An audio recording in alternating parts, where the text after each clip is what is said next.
अस्सलाम वालेकुम दोस्तों, मेरा नाम doctor Umar and I am neuromusculo physiotherapist. आज का जो हमारा टॉपिक है वो है बेसिकली कि पेशेंट जो से होते हैं स्ट्रोक को हम उनको एक्टिव एक्सरसाइजेज करवाएं या पैसिव एक्सरसाइजेज करवाएं। ये सब जानने के लिए चलो चलते हैं अपनी वीडियो की तरफ। सबसे पहले मैं आपको बताता हूँ कि न्यूरोप्लास्टिसिटी क्या है। न्यूरोप्लास्टिसिटी बेसिकली हमारे जो ब्रेन है उसके अंदर न्यू कनेक्शंस वगैरह, रीवायरिंग वगैरह जो हो रही होती है बेसिकली रेपिटेटिव मूवमेंट्स की वजह से, रेपिटेटिव एक्सरसाइजेज की वजह से।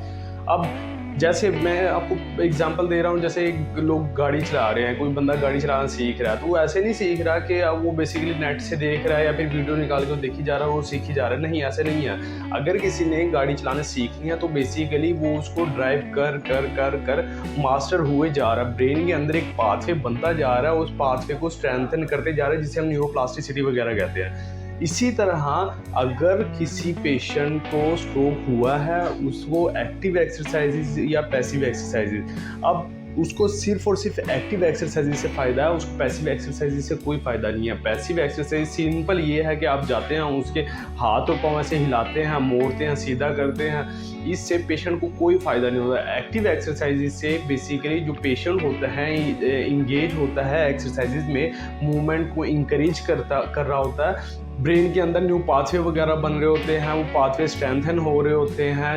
न्यूरोप्लास्टिसिटी वगैरह बेहतरीन हो रही होती है, ब्रेन कनेक्टिविटी वगैरह बन रही होती है।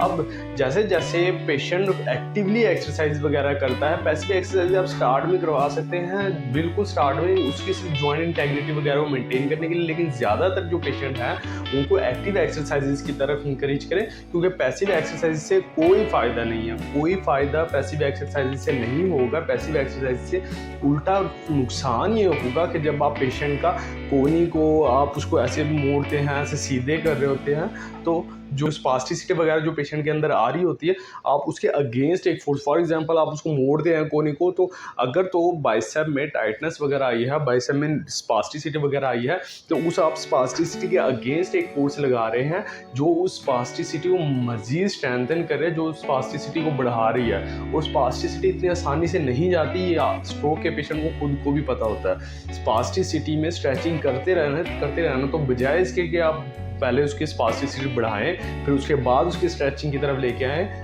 ठीक है, तो आपको चाहिए कि आप मिनिमाइज रखें रिस्क को, आप पेशेंट को वो एक्सरसाइजेज करवाएं जो उसके लिए बेनिफिशियल हो। अब उसके लिए beneficial active exercise, for example अगर उसका हाथ मूव नहीं कर रहा तो आप उसके हाथ के मूवमेंट को इनकरेज करें, जोन सी वो मूवमेंट कर सकता है, आप उसके अंदर उसकी मूवमेंट को इन्हांस करें, उसके मूवमेंट को बढ़ाएं ताकि वो ज़्यादा से ज़्यादा बेनिफिट आए। सो पैसिव एक्सरसाइजेज का कोई फ़ायदा नहीं है, बजाय फ़ायदा के पैसिव एक्सरसाइज का सिर्फ और सिर्फ नुकसान होता है कि आप उसकी स्पास्टिसिटी वगैरह बढ़ा रहे हैं। एक्टिव एक्सरसाइजेज का हमेशा फ़ायदा होता है क्योंकि वो पेशेंट की न्यूरोप्लास्टिसिटी को इम्प्रूव कर रहा होता है, वो ब्रेन कनेक्टिविटी को इम्प्रूव कर रहा होता है, पेशेंट के इंडिविजुअल जॉइंट कंट्रोल लेकर आ रहा होता है, जो पेशेंट वगैरह है उसको इनकरेज कर रहा होता है, उसको बेसिकली हौसला दे रहा होता है कि आप मज़ीद मूवमेंट की तरफ जाएँ, मज़ीद मूवमेंट की तरफ इनकरेज करें।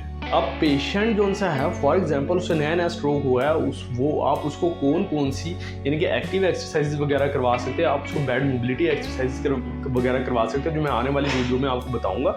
वो बेड मोबिलिटी एक्सरसाइजेज पेशेंट को आप सिखा सकते हैं, पेशेंट के केयर गिवर्स वगैरह सिखा सकते हैं, जो लेटे हुए जब वो चलने फिरने के काबिल नहीं होते तो वो कर सकते हैं। तो बेसिकली जो बेड मोबिलिटी एक्सरसाइज है वो हम आने वाली वीडियो में डिस्कस करेंगे। सो हमेशा अपने पेशेंट को सिर्फ और सिर्फ एक्टिव एक्सरसाइजेज की तरफ इंगेज करें, पैसिव एक्सरसाइजेज वगैरह ना करें। क्यों? क्योंकि पैसिव एक्सरसाइज में पेशेंट को कोई फ़ायदा नहीं है, बजाय फ़ायदा के उसको नुकसान है। क्यों? क्योंकि तमाम के तमाम एफर्ट सिर्फ और सिर्फ फिजियोथेरेपिस्ट वगैरह की लग रही होती है, इसमें पेशेंट के एफर्ट नहीं होती। और जब तक पेशेंट एफर्ट नहीं करेगा उसके ब्रेन में न्यूरोप्लास्टिसिटी वगैरह का प्रोसेस नहीं होगा, न्यू पाथवेज नहीं बन सकते, वो पाथवेज वगैरह मज़ीद वाइडर, मज़ीद स्ट्रेंथन नहीं हो सकते, ब्रेन कनेक्टिविटी नहीं आ सकती। सो पेशेंट को सिर्फ और सिर्फ एक्टिव एक्सरसाइजेज की तरफ इंकरेज करें ताकि वो मज़ीद बेहतरी की तरफ जा सके। अगर यह आपको हमारी वीडियो पसंद तो हमारी वीडियो को लाइक करें, चैनल को सब्सक्राइब करें और साथ लगे बेल आइकन को बजाना ना भूलिएगा। शुक्रिया।